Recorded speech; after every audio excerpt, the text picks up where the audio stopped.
on Academy SmackDown. Ever since they burst onto the Academy scene with their full 5-man roster, Cloud9, apart from their very first match against Golden Guardians, have been taking down every single team in Academy. And they have proven themselves to be one of the best teams going into Proving Grounds overall. And one of the foes that they took down was Team Liquid during Week 4 of our spring split. They swept them 2-0. And Team Liquid didn't get a chance to field their full roster, and now they have Ayla and Harry full-time and all the 5 members here together. And they have been on a tear. 8-0 is their current record, undefeated for the past 2 weeks. Team Liquid are looking to close out the Super Week with a strong statement. And that can all come down to Cloud9, one of their last and most tough opponents. They are not looking just for revenge for Week 4. They are looking to cement themselves as one of the top teams in Academy. This is more than just a battle for pride. It is a battle for the throne. We will see who will emerge victorious between Team Liquid and Cloud9 on tonight's Academy SmackDown. Hello and welcome back, everybody, for what I am now calling the big one. The match that a lot of people have been looking forward to. I know all of us are hyped for this one. Cloud9 Academy versus Team Liquid Academy in the SmackDown Showdown, as Rafa called it here. Again, possibly, if not probably, the 2 strongest teams in the Academy scene are about to take to the Rift, and we get the pleasure of talking about them, specifically their journey to get to this point. Because again, it's the final week of Academy. Joshi, I'm going to give you Team Liquid to start us off here. Team Liquid are on a tear in the second round robin. They have been the most dominant team in our second round robin, bar none. They are currently 10-4, having won 9 of their last 10 games. 8-game winning streak currently, going up as one of the teams that we all expected to be really, really strong by the end of the season, and they are showing it. 5th in the first round robin, 1st in the second round robin. These guys have glowed up, and remember, only half of it has been with Ayla. Rhino also deserves a lot of shoutouts too. Yeah. Rhino was playing with them throughout most of that first round robin, still 9-9. They split all of their games that they played out of the 18.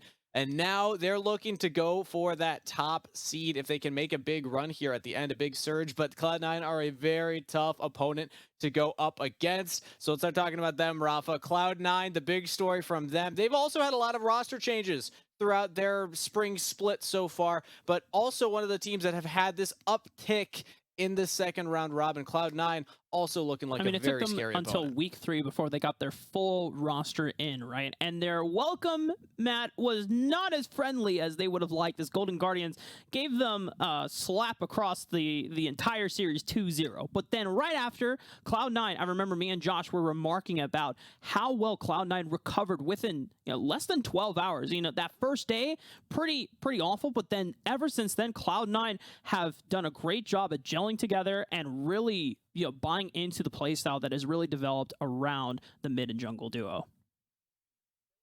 The most impressive thing is that they were still 3rd in the first round robin. They still had this big comeback swing, but now they're also 2nd in the second round robin, and they have a chance to have an even greater score after that. Now that they have the roster together, and also props to King, who, again, from the messaging at the beginning of the split, hasn't been playing as many scrims on the team as a traditional marksman would for their team. It's like the level of skill on this team is just insane. But I'm starting to wonder, and I'm starting to kind of think here, what do we think the chances are of Cloud9 actually taking a game, if not the series, against Team Liquid? We don't often do predictions, but I do want to hear your thoughts, Well, if history Joshi has anything to say about it, we are going into 2 massive streaks, right? Team Liquid has won their last 4 matchups, so Cloud9 have gone 1-1 in their last 4 outings. And so it's a situation where which streak is going to continue between the 2 of them? I say that these 2 teams are probably our top 2 teams coming in, but based on what we've been seeing in the past, I feel like Team Liquid is probably going to get this one. They had Cloud9's number last year in Academy Summer Finals, where they were able to win that game. Unfortunately for them, though, the more recent one where they had their showing previously, they got kind of swept, right? Cloud9 were on their tear right after Malice joined, but this is not the same version of Team Liquid going up again. Cloud9 are not going to be able to punish them the same way. That's the big kind of narrative I want to highlight. It's not the same Team Liquid. This is a Team Liquid on a hot streak. This is Team Liquid Academy that we're expecting. Honestly, going into the year, a lot of us had Team Liquid as our #1 team in Academy. You look at the players. Bradley role swapping from mid lane. That was a big question mark for a lot of us, but Armeo, Harry, Jan, and Ayla, all studs in their roles respectively. So now I want to bring that conversation back to you, Rafa. When we look at Team Liquid Academy, where's their strength? Where right now on this hot streak, where are they packing a lot now of their that firepower? Ayla's back in, you can tell how comfortable Armeo and Ayla have been working together as a jungle and support synergy, right? They get to unlock the map through Harry, and that just really snowballs the rest of the side lanes as well. Bradley has been stepping into his own as well, you know, coming from a mid laner perspective, now role swapping towards the top side of the map, and he's still not the best top laner in Academy so far, but he's been playing out team fights very well. You know, the laning is probably the only weakness that Bradley is still developing through, but when he plays huge damage carries like the Gangplank in particular, I know for sure. Oh man, Bradley's just pumping out so much damage that it doesn't matter whether he rolls off from mid to top. And recently, they've been playing more through that bottom lane. Jan is the primary carry. Bradley's kills, he has like half as many kills in the second round robin than the first. A lot of that because he's no longer playing this hard carry style. He's shown flexibility in his growth as well. But I'm hearing that we're ready to get into the game, so we don't need to wait any longer. The heavyweight smackdown is coming our way, so I'm going to pass it over to Rafa and Joshi to get us into game number 1. Bye, Steve. That's a good note that Kangas brings up as well, that Team Liquid have been far more actively playing through Yawn, and Yawn has really stepped up as one of our perennial marksmen in the Academy League so far. Yawn, just like Spawn, as we talked about in Dignitas Quantapay Academy, they had made their Academy debuts last year off the back of the class of 2020 scouting grounds. And both of these 80 carries have now developed from, you know, traditionally weak side 80 carry playstyles, playing things like the Ezreal or the Ashe, particularly for Spawn, and Ezreal for Yawn. But now they're stemming up. They're being huge carries. They're gale forcing forward. They're proactively flashing for kills and looking for ways to really just shut down any opposing opposition. Yeah, and I feel like another member of Team Liquid that is stepping up right as we're getting into the big one, as King has dubbed it, is Harry, right? We've been seeing that early on in the season. His performance was uninspiring at best, right? It was just okay. They were able to find plenty of wins, but he was mostly just able to come out of the laning phase with a small lead. But recently, we saw yesterday, he went back to the Azir, one of his very classic picks, and they were able to win in a very dominating fashion because of his ability to go for the Shuriman shuffles. Now, though, they're going up against Copy, one of the other top mid laners in Academy here, and I feel like it's going to be a much tougher challenge for Team Liquid to just take these guys down, because in terms of raw skill, I think these are some of our best teams that we have in the league right now. And I think one of the things that Cloud9 have traditionally taken advantage of when they've gone against some of the other teams in Academy is that a lot of the teams took a while to adapt to some of the more farm-intensive junglers like Udyr and Hecarim that Malice has really kind of encouraged and motivated everyone else to pick up on. But Armeo jumped right into it, one of the first junglers to really adapt. And Team Liquid has always traditionally been a team that likes to play with control, likes to play with resilience and, you know, take their time until they get an explosive mid-game going when the rest of the team has farmed up and had a time to get their resources online. What? Karma first pick coming out for Team Liquid?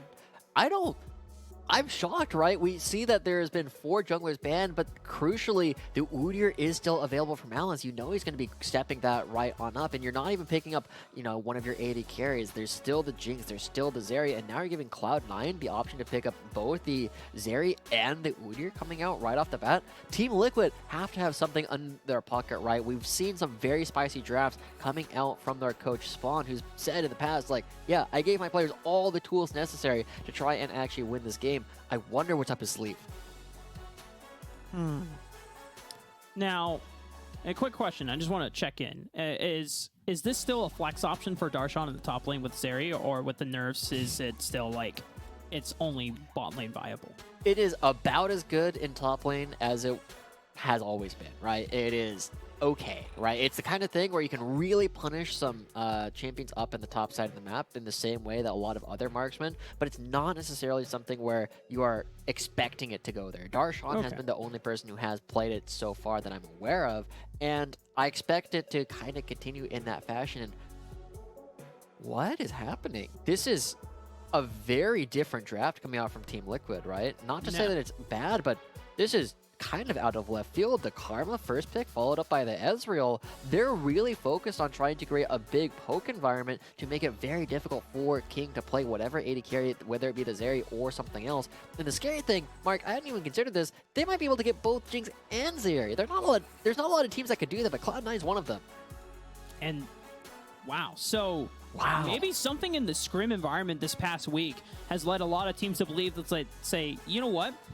We are fine with taking the Trundle into the Udyr matchup. Yes, the Udyr will outpace us in terms of farm and clear speed, but the utility that you get from Trundle is something that clearly both Dignitas and now Team Liquid are valuing a lot. And I do want to say that the Ezreal is not necessarily a out of left field for Jan. I think he's picked it at least 3 times within the last 5-6 games that we've now seen in the past 2 weeks. Yeah, I mean, he's good at it, but I'm really worried right now, Mark. There is no way for Team Liquid to get to Zeri and stick to the champion, right? Typically, the answer has been the Nautilus. You use that as the point-and-click ultimate to lock down Zeri for the first time, and, you know, Trundle just doesn't hit the same, right? You throw down the pillar, and Zeri's like, thank you for extending my dash, and they just get out of there, and Trundle can't get to this champion. Ezreal Karma can't get to this champion later on in the game, and I feel like Cloud9 are, at least at this point, solidly winning unless Team Liquid throw another crazy haymaker in this draft. And you already have 2 frontline members, so I'm definitely not against Zeri and Jinx being locked in for Cloud9's side, because honestly, same. Yeah. you have primary engage tools already, and you don't necessarily need Darshan to step up to the plate on Scion duty like he has done in the past. Yeah, so, I mean, I like this Viger coming through as a ban, because, one, there's a lot of, you know, semi-mobile melee champions that Viger really preys upon in a lot of these fights, and it creates a situation where King might be caught inside the event horizon and just gets locked down. But where is Team Liquid going to find, 1, the way to kill Zeri, and 2, the way to kill the frontline? I honestly... I think we're setting up for Harry's Azir again, because I can't think of another champion that does both of those things.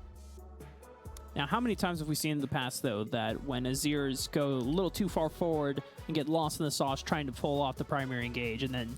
Because Azir is also a source of consistent damage, and so you want to make the trade-off that you're not throwing yourself too far forward, that you sacrifice 50% of your overall TPS as well. Yeah.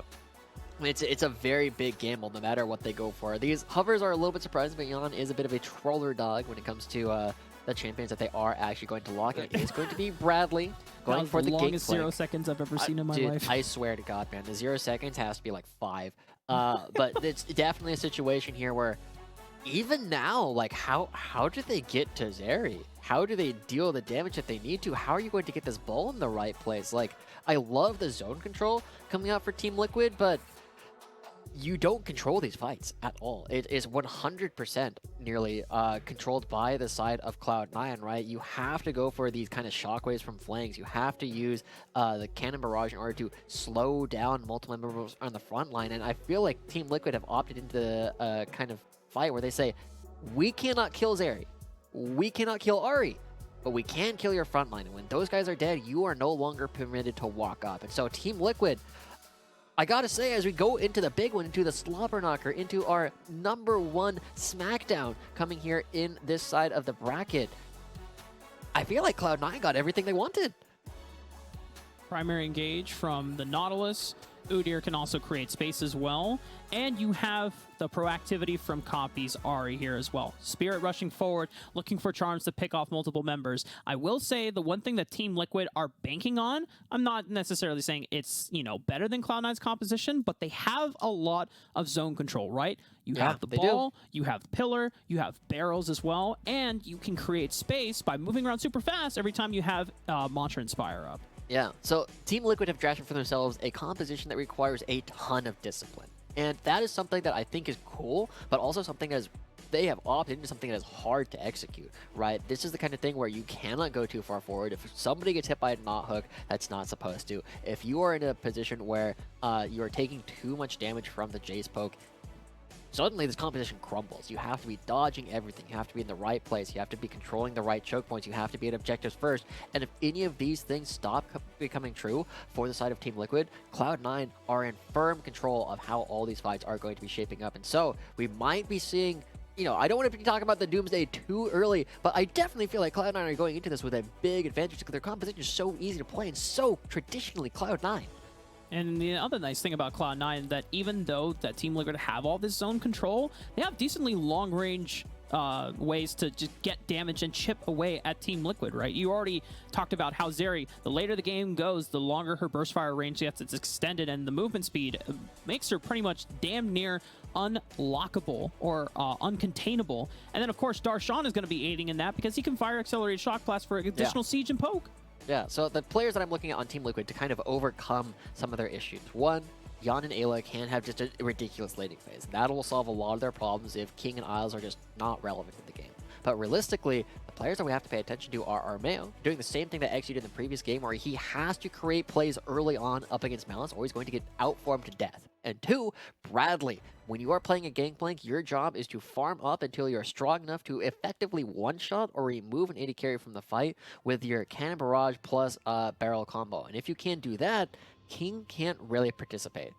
And look at this. For the Academy SmackDown, we're pulling out all the stops. We've got the cinematic intro. Cloud9 and Team Liquid high in the sky as they are reflected so in the standings as well for being the top two performers in this second round robin of the Academy split, coming to almost a close in our second to last day of the Academy spring split. Here we go. It's the Academy Cinematic Universe coming to completion, man. We've been seeing Mazel and King is doing great work moving around, trying to find everything that they can in this super week. Boots. I love It's Tarnation Mazel, man. It's chef's kiss. It's back. And it's bigger. And here, this is the big one. This is going to be the one that will have a lot of effect on the top of the standings. Now, I do know that CLG took down Golden Guardians 2-0. And in fact, they only tagged Dokla in the thing that they did, that Golden Guardian said, well, we lost. We didn't lose to CLG, we just lost to Dokla. I don't know what that means for what happened in the actual games, but we know that the other heavyweight matchup of the day did go in favor of CLG, which pushes them back towards the top and takes Golden Guardians down a peg. And they were only a couple games ahead, so now that CLG wins 2 games off of Golden Guardians, CLG is currently in sole possession of first place, and neither Cloud9 nor Team Liquid can catch them today. But they can at least make the statement that they are still performing better in the second round robin. And right now, that ward placed early by Cloud9 spots out that Armeo is not starting on the top side of the map. Bradley just lingering a little longer just to make sure that Cloud9 weren't going for a cheeky invade. Yeah. So while we wait for some of our early action to happen with Armeo, let's kind of go back and go for our normal story, right? Where were these teams at the beginning of the season? And the answer was they both kind of sucked, right? Team Liquid was playing with Bjergsen, and Bjergsen did not have a very good Academy showing, right? He didn't look particularly good. They weren't quite sure where they were supposed to be. Rhino was still trying to catch up to where you know, he was expected to be as an Academy support, and they lost a lot of their early games. At the same time, Cloud9 was running with 3 substitutes coming in, right? Lawrence up in the top lane, Frost Forest, and Keaton coming in the support. They were only playing with Copy and King for a good portion of that. And so, you know, with all these complete rookies playing for Academy, C9 also weren't looking very strong. But now they're both in their final form. They have all the boys back, and they've been looking so much better. And one of the members you already talked about, Copy, has talked about how he wants to step up and make this split a difference. Last time around, he felt like he was a passenger in a lot of Cloud9 Academy's games in his debut year in this league. This time around, Copy has been stepping up to the plate. He wants to pick some of the more proactive champions, things like the Ahri, that allows him to be the one that snowballs things in favor for Cloud9. See if they are going to be able to do that, right? There's a lot of tools available to the side of Cloud9, and unlike what we were seeing with XU going for these early gangs, Armeo has not looked for one just quite yet. He's going to be handshaking the full clear on his side of the map alongside the Udyr. And we talked about this a lot. We'll bring it up again real quick. You are going to get outpaced. Not immediately, but on your second, third clear, it is going to be very, very difficult for Armeo to keep up. And I feel like Armeo is one of these people who have talked about in the past that on Trundle, you can skip a lot of camps. Just go for fights because, like, who cares? You're Trundle. You're going to take away their stats. It's not your stats in the first place that you care about. So, look at this. Malice actually the first one going for a play. Oh, Jan puts down a ward and immediately says, oh no, it is time to get the hell out of here. But he dips on over, and Malice was trying to look for Ayla. Dredgeline connects. Ayla might be forced to flash, but it might be a little too late here. Ignite is ticking down, but Ayla gets one more shield. What? He still survives? Was that? Don't tell me it was the biscuit that kept him alive. I don't even know what that was. It's the Sinner Rune coming through for Ayla, keeping him up, and it is a big opportunity. He gets behind the turret, right? That's the thing that Zeri can't do. She can't shoot through the turrets. So Cloud9 going to be missing out on that. It was a great hook coming in from Isles. There's a lot of play. There's a lot of history between these two players as well. But look at this. Copy up in the top side.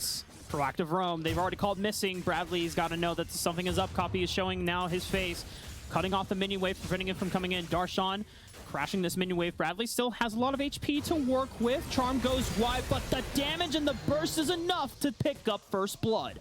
Yeah, just less than a second left before the Orangers came through for Bradley in order to give him another chunk of healing, but it ends up just rooting him in place. So great rotations coming out from the side of Cloud9, going for proactive plays in the top side and in the bottom side. And we were saying there was Team Liquid who needed to come out to an early lead in this game in order to really contest a lot of what Cloud9 is going to be doing. So really good stuff from Cloud9. Very small leads across the board.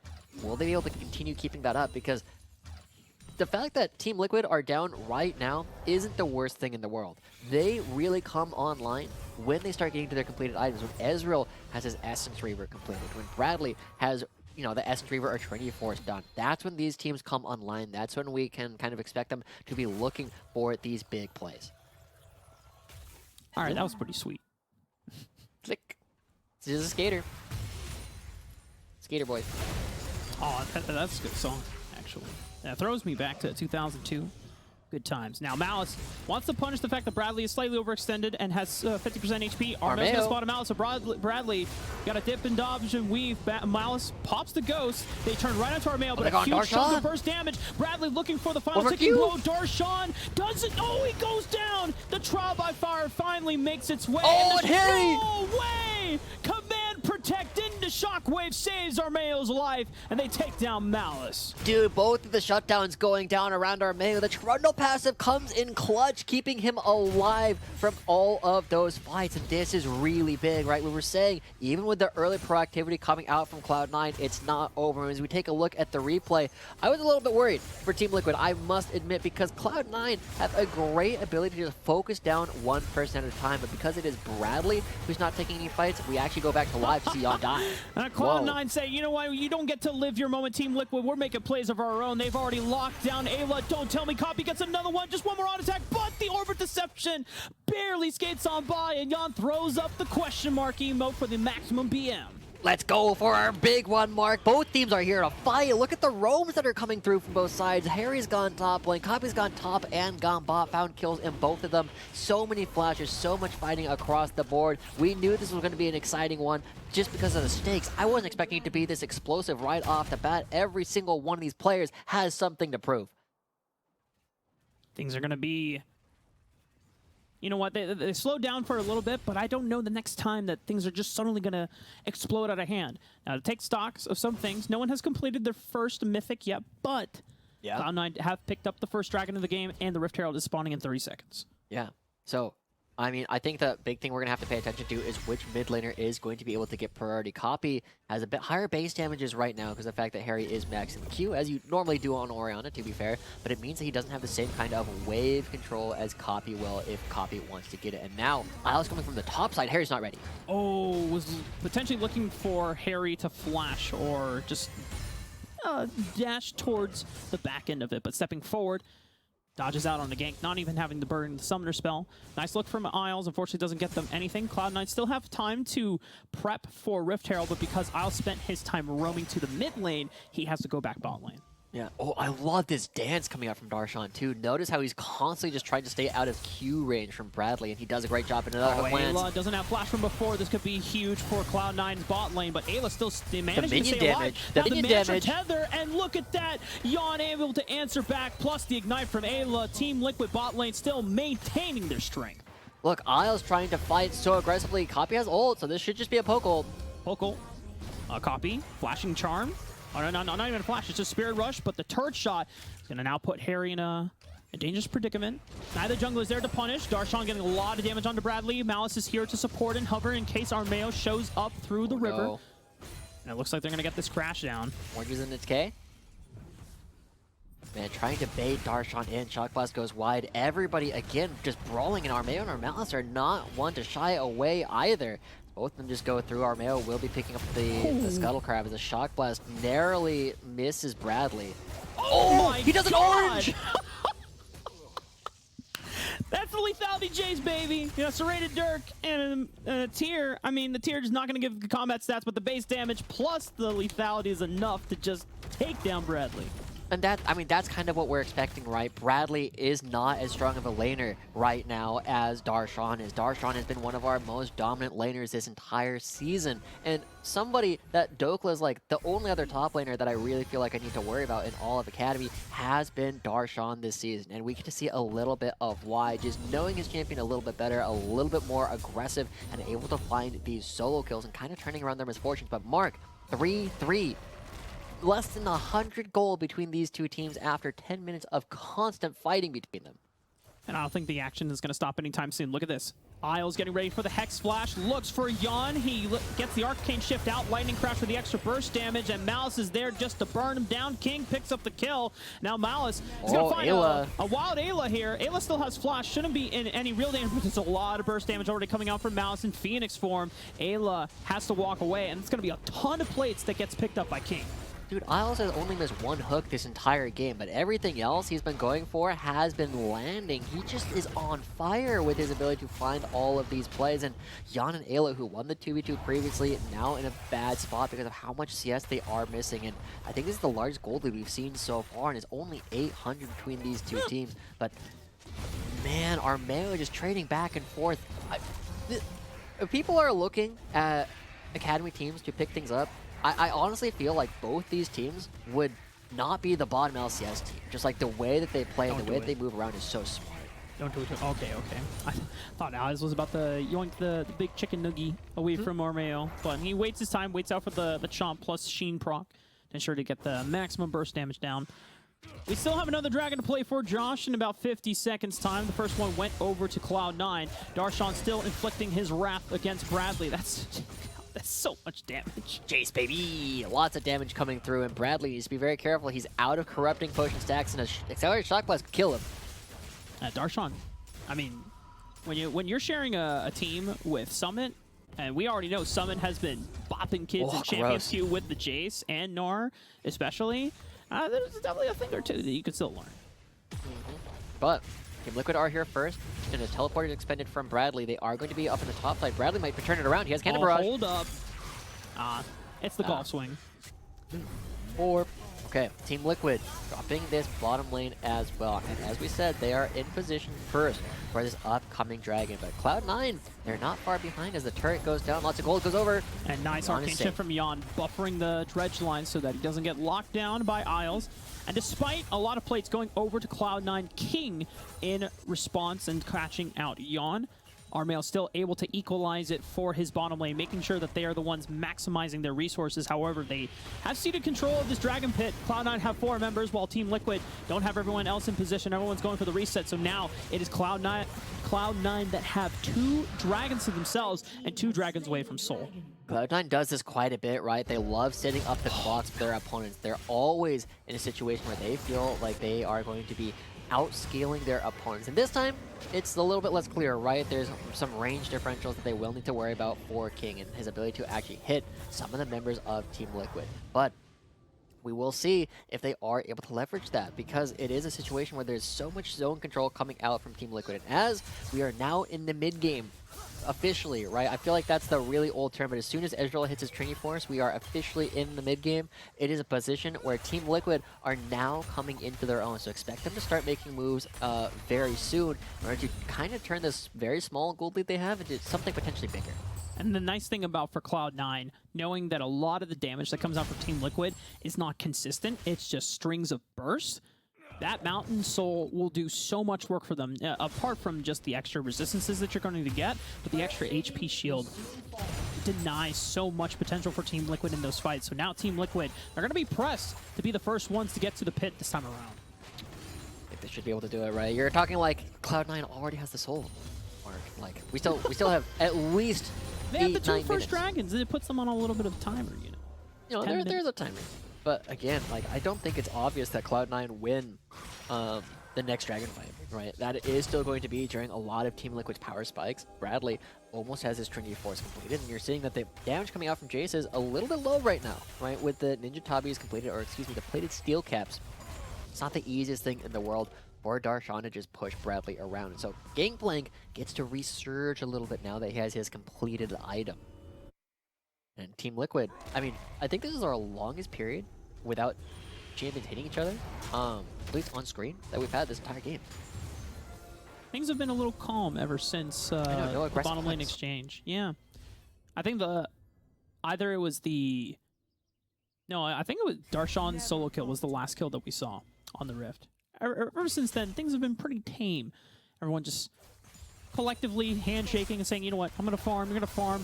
We're going to all kumbaya on the Rift together and wait until we get to this Dragon Pit, and then maybe that's when we'll really see some blows being traded back and forth. And just as I say that, Darshan going to give the Pain Train over to Bradley. A lot of damage already from Hammer Form. Going to go to the skies once again. And Bradley is now down to 50% HP, and Mouse going to make sure that his top laner can crash this wave safely. Comes in with the hover. Rest of Team Liquid, though, they're en route. Fight, fight, fight. Everybody's coming up here, right? Pillar that forces Darshan to flash. Isles is here. They've locked down Armeo. Subjugate is enough to give him some resistances. True Shot Barrage. Oh man, Mouse has nowhere else to go. He was pinned. And the rest of Team Liquid Academy are able to punish beautifully. Copying the 1v1 against Harry. Does he go for it? Spear rushing forward. Watch for the Shockwave to see if he can dodge it out. Orb of Deception going forward. Now Harry doesn't even need to pop the Shockwave. He just flashes away. All right, Flash coming through. Good Everfrost from Copy means that he wins the trade, and it should be getting a lot of damage and maybe even the entire turret here. But on the opposite side of the map, Team Liquid are the ones who fire back. We jump into a replay here, as the big thing to note is that Malice, Isles, and Darshan, they can get a lot of damage on one person, but this is the Trundle. He's already used the Subjugate. He's got a lot of extra resistances. He's got the shields coming out from Ayla, and they aren't able to take him down. But Copy going to be responding with the bottom lane turret. And again, Mark, despite all of the crazy plays and all of the fighting that's happening on the map, the goal is even. Are you a big fan of that? Or are you okay with that? I'm hyped, right? Like, we still don't know. There's still a lot of League of Legends to be played. And Mark, you know, you were saying some very harsh things about, you know, the Udyr Trundle matchup, and I agree. It is not a great matchup for Trundle, but I think this is proof that you're not guaranteed to just be in the dirt. Armeo is just playing the Trundle matchup beautifully. He's keeping in pace with Malice, and I think there's just... Oh my goodness. Well, I thought that maybe Darshan would have had the chance, but once the root comes in, he is dead to rights. Now Team Liquid now have control of the top side of the map. This will guarantee Cloud9 bottom control for a little bit. Maybe there's an opportunity to catch on to Yon. Spear rush from Copy already forward. Flash from Yon. Looks for the charge, but he sidesteps it. He put on the blue suede shoes. True Shot Barrage. A lot of damage being amped back onto Copy.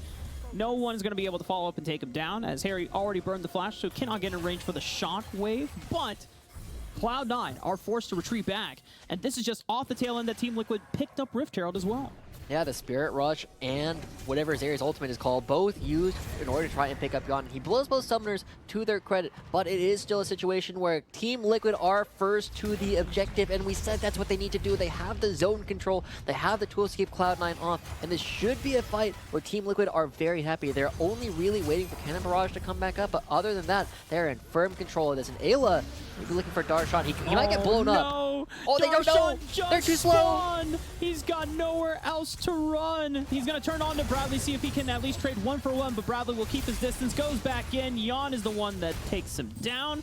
And just like that, Team Liquid are snowballing through the mid game, just as we talked about before, Josh. That is the third time Darshan has been in the wrong neighborhood, Mark. The third time that Team Liquid have brought so many members to take down Darshan. Oh. King is coming. He's skating on through. Yon might be dead to rights here, but it almost answers back on the Oz before the cannon barrage. Doesn't even get enough damage to at least trade 1-for-1. It's King that picks it up. And you can see at least Cloud9 taking advantage of every single opportunity that they can find to keep themselves in this game. And Mark, still less than 1,000 gold between these two teams, right? Both teams just constantly firing back and forth, both of them constantly making plays, and both of them showing that they are better at creating plays than resisting them so far this time around. Very close across the board. No huge CS discrepancies. I mean, there's one in the bottom lane where King is up about 40 CS currently over Yon, and we know this area can be really scary later, but it's being matched across the board by the fact that, I mean, a Gangplank 1 exists, and 2, we're seeing a lot of pressure just getting put on the map by the fact that Team Liquid are just grouping up a little bit faster. Cloud9 are still keeping themselves in place, but as you said before, Josh, in a Team Liquid, this is what we have talked about and have come to expect from this team when they finally got all 5 of their pieces together and they are functioning as one full unit. The boys are back. The boys are back, right? The macro is absolutely immaculate for this squad. They're always in the right place that they need to be for the most part. And they've caught out Yon a couple of times so far this game, but dude, Leche is really a big fan of the the Zeri skates. Oh yeah, we'll see how many of those we get throughout the course of the game, but look at this copy. He's a little harder to pin down than Darshan. Yeah, Spirit Rush immediately answered. Team Liquid's like, okay, that's all we wanted. Ultimate down for copy. Thank you. Right in time. Well, not necessarily right in time for another Rift Herald because it's Baron time, but neither team really wants to take that at this point in the game unless they have a massive numbers advantage. True. Well, Mark, we said that Team Liquid were going to be waking up between like 1 and 2 items in particular, right? And now they're getting close to their second item completed on a bunch of members. Ezreal almost has the Monomoon completed. Bradley still building towards what looks to be a completed Infinity Edge and probably going to be grabbing a couple of extra quick cloaks on the backside of that in order to be doing crazy damage later. But they're not the only ones who have wake-ups coming through in this game. Darshan, who had a fantastic laning phase before he got rudely interrupted by a bunch of members of Team Liquid, also gets stronger later on in the game. Copy has a ton of agency in his ability to pick off a bunch of members later on as he's got the Shadow Flame completed. So it's not as though Team Liquid can just rest on the fact that they are up almost 1,000 gold, their largest lead of the game. They still need to be able to push the tempo, be in places first, so that they can use their zone control.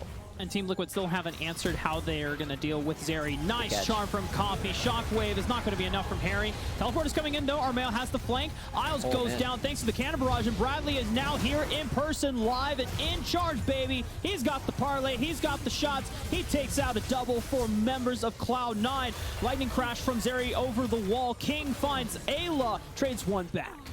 Tragic stuff. I want to point something out from Ayla when we actually get to the replay, but we see the huge response, all 10 members coming over to the top side of the map, but we are going to have an opportunity to take a look at the replay. So remember, Harry is just not around and not respecting the fact that Copy's ultimate is on such a short cooldown, but the huge response immediately coming out for Team Liquid means that we get a lot of trading back and forth. But now I want to watch Ayla and point out something that was almost exceedingly cool, right? He jumps over in order to help Yon, but in order to try and block the shock blast, he flashes between himself and Yon. Unfortunately, Darshan recognizes that and counter flashes. But man, if you have a support that is going to do that and flash take skill shots for you, you give that man a raise.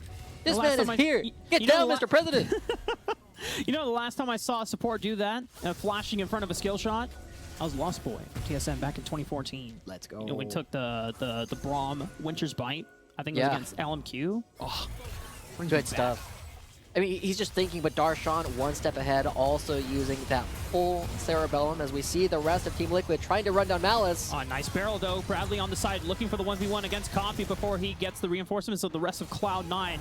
Lost about almost 3/4 of HP. True Shot Barrage inflicting some damage onto Darshan. Remember, there's another Dragon coming up, and Team Liquid making use of their poke, trying to force Cloud9 away, and now they have to walk through this choke point. The ball is controlling them. Watch for the shockwave. 3-man from Harry.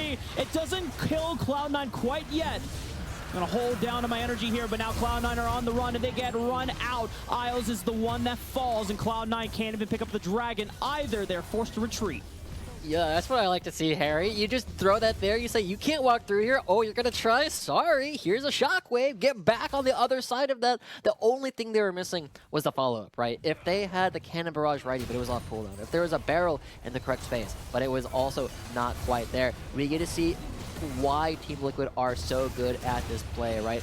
They just aren't able to find any more damage following up on that because of the pressure that Isles creates, but they still come out with the dragon. I said they would probably get the third one and maybe the fourth one after that. They are still technically ahead, and they're scaling into this game. Gangplank has a lot more left to go. There's still a lot of ways for Bradley to show up, and he's, again, the person I'm watching to see if they can take down King. Once again, the game has calmed down just a little bit after back and forth action. And the gold lead is still leaving, Josh. This is... I know. How is this possible? These teams are good, man. Team Liquid, 10-4, second round robin. Cloud9, 9-5, second round robin. Admittedly, 4 of their losses have come in their last 4 series, but that still means that there's a lot of opportunity for both these teams to create opportunities for themselves. And again, let's reiterate what is on the line for these teams. They've both effectively secured themselves spots in the top 6. They're both past the sudden death for Proving Grounds in everything but name, right? There still needs to be like 1 or 2 more series to finalize that. But now they're trying to play in order to get the #1 seed, in order to get the pride as the #1 academy team, as a team to take down when you start looking towards the rest of Proving Grounds. And I feel like both these teams surging at the right time and having such a competitive match just goes to show that these two orgs brought together rosters that are here to play. They're not just putting them together in order to develop all these rookies. They're putting them together in such a way that they want to bring these players in order to fill in as the B team that can just go up to LCS whenever they need a player to play. Ayla did that so much earlier during the season, and now that he's back here, Core JJ said he was the second best support in NA. Let's see if he can continue proving it. Huge vouch bucks for the starting support of Team Liquid Academy here. Ayla, I mean, he and Rhino split games across this split, and for this guy, Ayla, coming over from Oceania as one of the Oceanic imports that Team Liquid have really wanted to invest in, Harry being the other one as well. Team Liquid Academy, they've only changed out 1 member apart from their Summer Academy winning squad with Bradley for Jenkins. Now Jenkins is on the CLG LCS spot. But these members have stepped up so well. Everyone is playing so beautifully together as a 5-man squad. Cloud9 still have chances to turn this one around, as we already talked about the ease of execution for this composition, right? Cloud9 still have ways to play into this game, but Team Liquid have been navigating it so far so damn well. And Mark, check out Bradley's inventory, right? He's got the triple crit cloaks coming through. He's activated his Infinity Edge. You know, it might look a little bit funny, but it does the trick.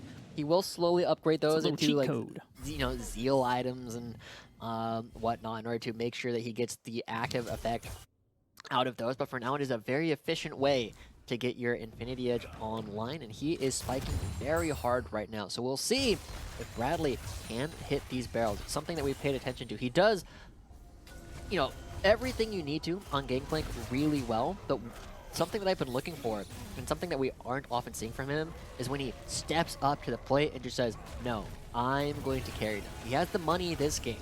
He has the champion to do it.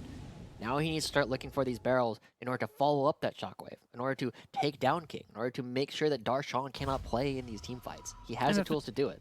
And the thing about a build like this, when you spike so hard and you're, you know, efficiently activating your Infinity Edge, you don't need to hit, you know, 2, 3, 4 barrel comps. You just need to hit that one. Because if you crit on that, oh my god, that is at least 800 to 1,000 damage on a backline member, and they're just completely taken out of the fight. Yeah. And it's even going to chunk some of the frontline members too, right? Because it ignores so much of a target's armor. And so 30 seconds before the next dragon comes up, Team Liquid already teleporting Harry right onto the mid lane. They're going to be trying to get mid lane control. But Cloud9 are here. They're here a little bit early, but Armeo just charges through and says, no, this is my river. Yeah, Troll, you know, taking lessons from Tomio, just asserting dominance. Not necessarily the bear, but, you know, the Troll can also exert some scary noises, trying to spooky wookie the members of Cloud9, but they're still maintaining their position. Darshan on the left side of the flank of this pit. looking for poke. Accelerated shock blast doesn't get as much work done onto Team Liquid to force them back. 6,000 HP on the Dragon. Copy forced to take the long way around. Wants to proactively look for a flank, maybe onto Bradley, but this ward spots him out. Copy would have to use the Spirit Rush. Watch for he's over. He's over the wall. 1,000 HP. Malice dipping and dancing. He steals the Dragon away for Cloud9. And now Cloud9, they just want to dip out of this one. Copy has already used all 3 Spirit Rushes. Has to flash away. Team Liquid hasn't dropped a single member. They still are looking for fights. Pillar separates members from Cloud9 and Malice. Malice goes down. The Dragon has been secured, but now Team Liquid, they're looking at the Baron and knowing that Cloud9 cannot answer back. Yeah, a 1-3-1 fight coming out from Cloud9. They're not able to keep Malice alive in that whole exchange on Armeo. 1v3, just not taking any damage from King whatsoever. Team Liquid, they're trying to start up the Baron right now. We'll see if they can actually secure it, because Malice is still dead for 20 seconds. Copy, no Spirit Rush from before. Shock Blast looks from Darshan, gets some poke down. A zap from over the wall, King. Copy can walk over and 3,000 HP on the Baron. They are playing with fire right now, but they get it. Team Liquid stay resilient and hold strong, taking the Baron for themselves. The discipline to not come off the Baron, to say that Cloud9, you cannot come in, you do not have the Nautilus ultimate, you cannot lock us down, and take the Baron is more than worth it in exchange for that last Dragon. But as we take a look at this replay, we can see, just watch how far forward Armeo is. He doesn't care. There's not enough damage coming out from King. He's got Harry to give him the shields. He's just not in a position where they're going to go down whatsoever. And while there might have been an opportunity there for Harry to basically win the game if he gets the shockwave onto King, they are still able to get what they want. The only thing they miss is the fact that Malice wins the Smite fight. So it is still 1 point away from Dragon Soul for Cloud9, but they have the Baron. They got the bigger win.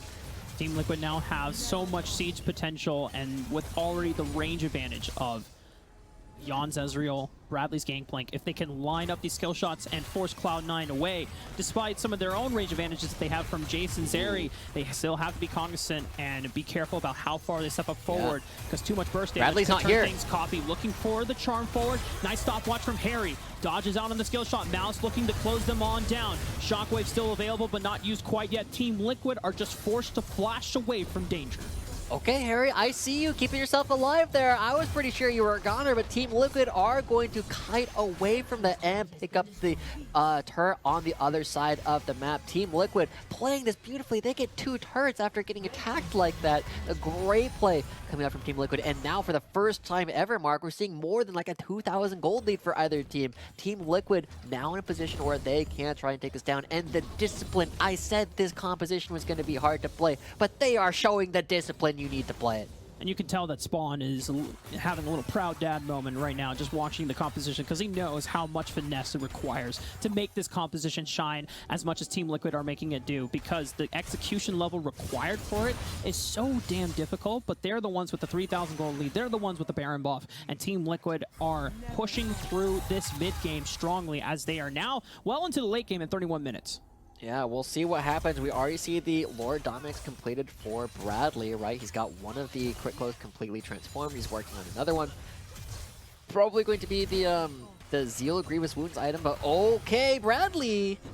Alright, not gonna quite find it onto Copy and King, but that would have been big. I was ready to hear you pop off, but Team Liquid once again in control of the top side of the map.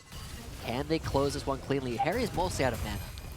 So much tension in this siege. Cloud9 still have ways to find picks, but Team Liquid, despite not having flashes on Yon and Harry, the way that they have been able to dodge out on pick opportunities from Cloud9 has shown their patience and their control of the game. They're going to take their leave now. The Baron buff now officially runs out, and the siege potential goes down for Team Liquid, but they are now looking at the next Dragon, because it is sole point for Cloud9 thanks to Malice for stealing it last time. Yeah.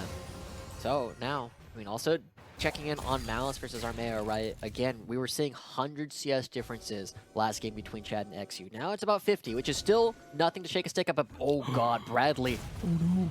Oh, Bradley, no, no, not like if he gets this. picked off like this, 40 seconds away from the Dragon. The death timers, the 31 minutes are so long. That's a lot of damage off of one barrel, but one barrel is not going to be good enough. Team Liquid need to go now. They need to fight now. They have to capitalize. A recall is coming in from Malice. He might be able to get out of life. What Darshan was looking for his own recall, but True Shot Barrage finds him. Sub 500 HP should be going down quickly. Armeo and Yon clean him up easily, but King is here. Shockwave only finds Copy. Armeo flashing onto the backline, trying to distance himself away from On. Watch On, the shields from the Inspire. He's cutting away from Malice. Malice is on the run, and Yon is looking forward to take him down, but Cloud9 still distances himself away. Miraculously for them, they only lose Darshan, but however, Joshi, the Dragon is now spawned, and Malice is not healthy enough to contest. Malice has to go away, but look at this. He's going to be healing up. He's going to be looking for the opportunity to steal. They need to kill the Blast Cone. They need to figure out where he is. The teleport's coming through. Copy's back up full HP, and his ult is almost back up. So they have no idea. Malice, hey, has vision, 2,000 HP. Can they burst it down? Armeo has to be clutching. Okay, he gets it.